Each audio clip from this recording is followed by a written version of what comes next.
बिस्मिल्लाहिर्रहमानिर्रहीम। अस्सलाम वालेकुम स्टूडेंट, कैसे हैं आप सब? ठीक है, उम्मीद करता हूँ ठीक होंगे। तो नाइन्थ क्लास आज के इस लेक्चर में हमने नेक्स्ट टॉपिक पढ़ना है चैप्टर नंबर 2 का, जो है वेक्टर रिप्रेजेंटेशन। प्रीवियसली हमने स्टडी किया था काइनेमेटिक स्केलर वेक्टर के बारे में। तो बेटे अगर आपका कोई प्रीवियस टॉपिक स्किप हो गया तो मेरी नाइन्थ क्लास की न्यू बुक की प्लेलिस्ट है जो आपको डिस्क्रिप्शन में लिंक मिल जाएगा, स्क्रीन के टॉप राइट कॉर्नर पे भी शो हो जाएगी। ठीक है बेटे, हाँ जी, आपने उसको क्लिक करना है, आप कोई भी टॉपिक वहां से समझ सकते हैं। इसी तरह बेटा जी मेरे आपने अगर चैनल को सब्सक्राइब नहीं किया जल्दी से सब्सक्राइब कर दें और बेल आइकन को प्रेस कर दें ताकि आने वाले लेटेस्ट लेक्चर आप तक टाइमली पहुंच सके। तो बेटा टॉपिक को स्टार्ट करते हैं। उससे पहले आपको मैं बता दूं टॉपिक का नाम है वेक्टर रिप्रेजेंटेशन। अब वेक्टर को रिप्रेजेंट कैसे करते हैं? तो बेटे इसमें बहुत सारे हमारे पास 4-5 शॉर्ट क्वेश्चन आएंगे और ये मिलके एक लॉन्ग क्वेश्चन भी बन सकता है। ओके, तो बेटे let's start with its representation. Okay, तो सबसे पहले बात करते हैं there are two ways of vector representation. दो तरीके हैं। एक है बेटे हमारे पास सिंबल्स में सिंबॉलिकली रिप्रेजेंटेशन और दूसरा है जी हमारे पास ग्राफिकली। अब किस तरह कैसे रिप्रेजेंट करते हैं बेटे ये हम आज के इस लेक्चर में पढ़ेंगे और जब इनको रिप्रेजेंट करना है तो उसके साथ फर्दर कुछ और चीजें भी हम सीखेंगे। तो बेटे लेट्स सी, सबसे पहले हम बात करते हैं सिंबल्स की। तो बेटे सिंबल्स में हम क्या करते हैं, वेक्टर को रिप्रेजेंट करते हैं। Symbol representation we represent a vector using, हम एक वेक्टर को रिप्रेजेंट करते हैं यूजिंग एरो ओवर इट। ठीक है, या एरो लिखते हैं या उसको बोल्ड कर देते हैं। अब बोल्ड करना थोड़ा मुश्किल है 6045 से, ठीक है, समटाइम बच्चे के पास नहीं भी होता मार्कर, तो बेटे आप एरो वाला सिंबल सेम रखें। ठीक है, तो वेक्टर को जब आपने लिखना है सिंबल्स में तो आपने उसके ऊपर एरो लगाना है या बोल्ड कर देना। ठीक है बेटे, हाँ। और सिंपल आप है, और हमेशा एक और बात, कैपिटल लेटर यूज करना है आपने। ठीक है, हाँ, कैपिटल लेटर यूज करना है आपने, ये बात आपने ध्यान में रखनी है। फिर आपने बोल्ड यूज कर सकते हैं और तीसरी चीज उस पे आप एरो भी यूज कर सकते हैं, एरो हेड, ऊपर एरो लगा सकते हैं। ठीक है बेटे, ये था इसका सिंपल वाला रिप्रेजेंटेशन। और इसी तरह यहां पर बताएगा वेक्टर के मैग्नीट्यूड को आपने सिंपल सादा शो करना है, ना एरो लगाना है ना बोल्ड करना है। ओके, इसी तरह बेटे आगे बात करते हैं ग्राफिकली रिप्रेजेंटेशन। तो बेटे ग्राफ ये हमारा सिंबल था। अब ग्राफिकली रिप्रेजेंटेशन, ग्राफिकली में हम कैसे करेंगे तो हम बताते हैं बेटा इन ग्राफिकल रिप्रेजेंटेशन के ग्राफिकल रिप्रेजेंटेशन में हम क्या करते हैं, एक वेक्टर को रिप्रेजेंट करते हैं, एक उसका एरो हेड होता है और एक उसकी टेल होती है। ठीक है, एक ये वेक्टर है, लेट्स से ये इसका एरो हेड है और ये उसकी टेल है। ठीक, तो हम कह सकते हैं एक हमारे पास arrow head and a tail. तो बेटे एरो हेड क्या शो करता है और टेल क्या शो करती है, तो ये भी आपको पता हो। जो एरो हेड है ये शो करता है डायरेक्शन को, राइट। इसी तरह बेटे जो टेल है ये शो करती है उसके मैग्नीट्यूड को। क्या मतलब मैग्नीट्यूड को? अब ये फर्स्ट ईयर में ऐसा सवाल आते थे जो इन्होंने अब 9th की नई बुक में डाल दिए। तो देखें मिसाल के तौर पे ये हमारे पास वेक्टर ए है। ओके, इसी तरह मैंने क्या किया, 2a अगर मैंने लिखना हो तो ये हो जाएगा, इसकी डबल लेंथ हो गई तो टेल क्या होगी, डबल होगी, मैग्नीट्यूड शो कर रही। अगर 3a होगा तो इसकी लेंथ 3 गुना हो जाएगी, राइट। तो ये मतलब है मैग्नीट्यूड का। उम्मीद है आपको बात समझ आ गई है। अब बेटा इसी टॉपिक के अंदर कुछ बातें और भी बताई गई हैं, वो क्या है तो सुने बड़े ध्यान से। सबसे पहले बात होती है जी कोऑर्डिनेट एक्सिस की। कोऑर्डिनेट एक्सिस, अब ये कोऑर्डिनेट एक्सिस क्या होता है इसके बारे में बात करते हैं।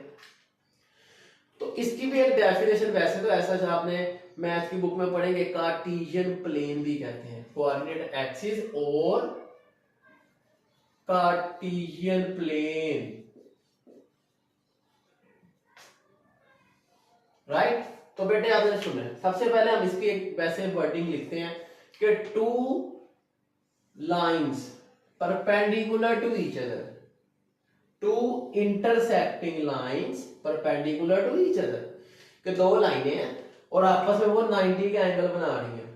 ठीक है, क्या मतलब, इस लाइन का इसके साथ 90 का एंगल, इसका इसके साथ, इसका इसके साथ, इसका इसके साथ, तो ये है 90 का एंगल आपस में बनाए और परपेंडिकुलर 90 का एंगल को कहते हैं। और इंटरसेक्ट कर रही हैं एक दूसरे को एक पॉइंट पे, इस पॉइंट को कहते हैं ओ। ओ मतलब ओरिजिन, ये भी आपको पता हो। ठीक है बेटे, हाँ। अब ये ओरिजिन कहलाता है। अब इसके साथ रिप्रेजेंट कर, इसे कहते हैं कोऑर्डिनेट एक्सिस या कार्टेशियन प्लेन। ये साइड इसकी होती है एक्स, ये माइनस एक्स, ये होती है वाई और ये होता है माइनस वाई। ठीक, अब इस पे हमने इस वेक्टर को शो करना है, इस वेक्टर को कोई नाम भी देना है आपने, लेट्स से ये वेक्टर ए है। ठीक हो गया। अब ये वेक्टर को हमने यहाँ शो करना है, मिसाल के तौर पर ये हमारे पास एक दीवार है। ठीक है, ये दीवार का नीचे बॉटम है, यानी कि ये फ्लोर और दीवार के साथ यहाँ पर ये लाइन है, ये एक्स एक्सिस है, और ये दीवार और इधर एक और दीवार है, उनके सेंटर में जो लाइन है उसे हम वाई एक्सिस कह देते हैं। ठीक है, कमरा होता है ना 3 डायमेंशनल। ठीक है, हाँ। तो बेटे अब इसी तरह हम कह सकते हैं कि ये वाई एक्सिस, ये एक्स एक्सिस। ओके, अब यहाँ पर कोई एक इंसेक्ट यानी कि लिजर्ड, मिसाल के तौर पे छिपकली, लिजर्ड, यहाँ पर वो क्रोल कर रही है इस पॉइंट पे। अब इस पॉइंट को इस ओरिजिन तक का जो कोऑर्डिनेट्स होंगे उसके क्या होंगे, ठीक है ना, जैसे मैप पे पाकिस्तान के कुछ कोऑर्डिनेट्स है ना पूरे 360 अर्थ पे, बिल्कुल इसी तरह इसके कुछ कोऑर्डिनेट्स होंगे with respect to x and y. अब देखिए ये वेक्टर मैं यहाँ पे ड्रॉ करता हूँ, ये ओरिजिन ओ, ये पॉइंट को हम कहते हैं ए, ये पॉइंट ए है, और ये वेक्टर हमारा आ गया यहाँ पे, let's say F. F vector ने इन दो पॉइंट्स को क्या शो किया, उसने इसकी पोजीशन को शो किया इस पॉइंट की विद रिस्पेक्ट टू ओरिजिन। ठीक हो गया, हाँ। अब ये हमारा वेक्टर एफ है, इसको हमने इस ग्राफिकल रिप्रेजेंटेशन में वेक्टर को हमने इस कोऑर्डिनेट एक्सिस में शो कर दिया। अब अगली बात, वेक्टर को जब शो करते हैं, वेक्टर जो है इस हॉरिजॉन्टल एक्सिस का कुछ एंगल बनाता है। क्या बनाता है बच्चों? एंगल। अब वो जो एंगल है वो इस एक्स एक्सिस से लेकर यहां तक हम ऐसे शो करते हैं, ये है इसका एंगल। एंगल को रिप्रेजेंट करते हैं इस सिंबल से। सिंबल कैसे बनाना है? आपने जीरो बना के इसमें ऐसे एक लाइन लगा देनी है, इसे बोलते हैं थीटा। थीटा, ओके, हाँ। तो ये आपने ध्यान में रखना, ये एंगल का सिंबल है। और ये एंगल की आप देखें हमने डायरेक्शन क्या रखी है, पहले आपको मैं बताता हूं। ये हमारे पास लेट्स से ये क्लॉक है, राइट। अब ये जो क्लॉक है ये मूव करती है इस डायरेक्शन में क्लॉकवाइज, तो ये उसका ऑपोजिट है, मतलब ये डायरेक्शन क्या है इसकी? Anti clockwise direction. ये सारी बातें बुक में मेंशन्ड है, that's why I am telling you. ठीक है, मैं इसलिए आप सबको बता रहा हूं ताकि आपको ये सब बातें पता चल जाए।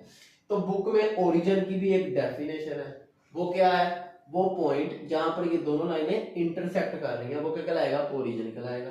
हॉरिजॉन्टल एक्सिस को एक्स एक्सिस बोलेंगे, वर्टिकल एक्सिस को वाई एक्सिस बोलेंगे। ठीक है, हाँ। तो यहां पर हम छोटे छोटे पॉइंट्स में लिख लेते हैं कि ओरिजिन क्या है जी? Point of intersection between x and y axis. Okay, x axis क्या है जी? ये हमारा हॉरिजॉन्टल एक्सिस है, और जो y एक्सिस है ये हमारा वर्टिकल एक्सिस है। ये आपने ध्यान में रखना है, ठीक है बेटे, हाँ। ये इनके बारे में पूछा जाता है। तो ये था हमारा आज का टॉपिक, वेक्टर रिप्रेजेंटेशन। उम्मीद है आपको बात समझ आ गई होगी। और यहाँ पर एक और बात, छोटा सा एमसीक्यू बता दूं कि जो वेक्टर की जो एडिशन है ये होती है with help of by head to tail rule. ये क्या होता है ये हम आगे पढ़ेंगे नेक्स्ट चैप्टर में जब हमारे पास ये टॉपिक आएगा, राइट। उम्मीद है आपको बात समझ आ गई होगी। अगर आपको क्वेश्चन और you have any question, you just have to comment on any video, any post, okay। चले मिलते हैं आपसे नेक्स्ट वीडियो में। सी यू देन, अल्लाह हाफिज।